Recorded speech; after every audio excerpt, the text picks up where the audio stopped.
আমরা আমরা আসলে আজকে মানে মূলত গতকাল রাত 1:20 বা 22 মিনিটের দিকে আমরা জানতে পারি যে আমাদের সিইও স্যার উনি দেশের বাইরে চলে গিয়েছে। উনি একটা হোয়াটসঅ্যাপে টেক্সট দিয়ে বলে দিয়ে গেছে।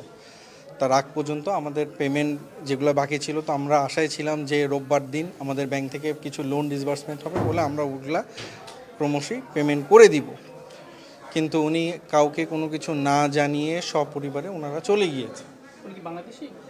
না, দেশের বাইরে চলে গিয়েছে এতটুকু জানি, কারণ উনি যে একটা টেক্সট দিয়েছে এটা সোশ্যাল মিডিয়াতে আপনারাও দেখছেন। সো সেই অনুসারে আমার সাথে লাস্ট কথা হয়েছিল, লাস্ট যেটা কথা হয়েছে ওই একই কথা যে চলে যাচ্ছি। আমাদের একটা গ্রুপ আছে, হোয়াটসঅ্যাপ গ্রুপে ওটা ইয়ে করে দিয়েছে আর কি। যখন পোর্টালগুলো বন্ধ হয়ে গেছে তখন আপনারা তাদেরকে বলেছেন কিনা বা ভুক্তভোগীরা?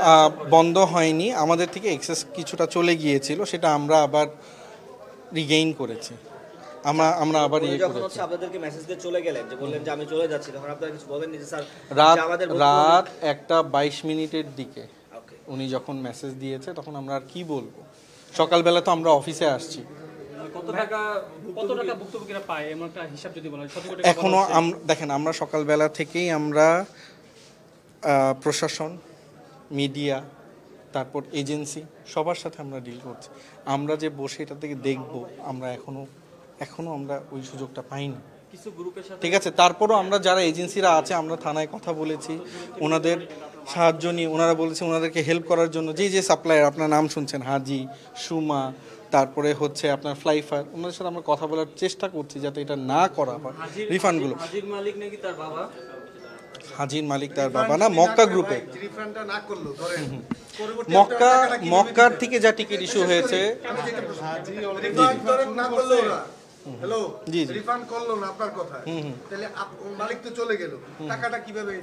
এখন অনেক ভুক্তভোগীরা বলেছে যে রিফান্ডটা করতে না, তারা যদি পারে তারা নিজেরা কিছুটা টাকা দিয়ে ওই পেমেন্টটা করে দিবে। ঠিক আছে, তারপরে রিফান্ড আমরা তো আমরা দেখার সুযোগ পাইনি, আমরা এখনো দেখার সুযোগটা পাইনি।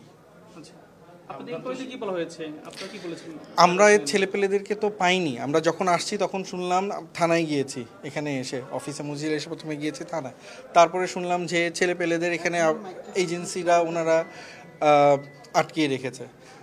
আমরা কথা বললাম, কথা বলে আমাদের প্রশাসন থেকে আমাদেরকে সাপোর্ট দিল, ছেলেপেলেরা বেরোলো। এখন এদেরকে কি বল, 116 জন 119 জনের মানে একটা প্রতিষ্ঠান, আমরা কি করব বলেন।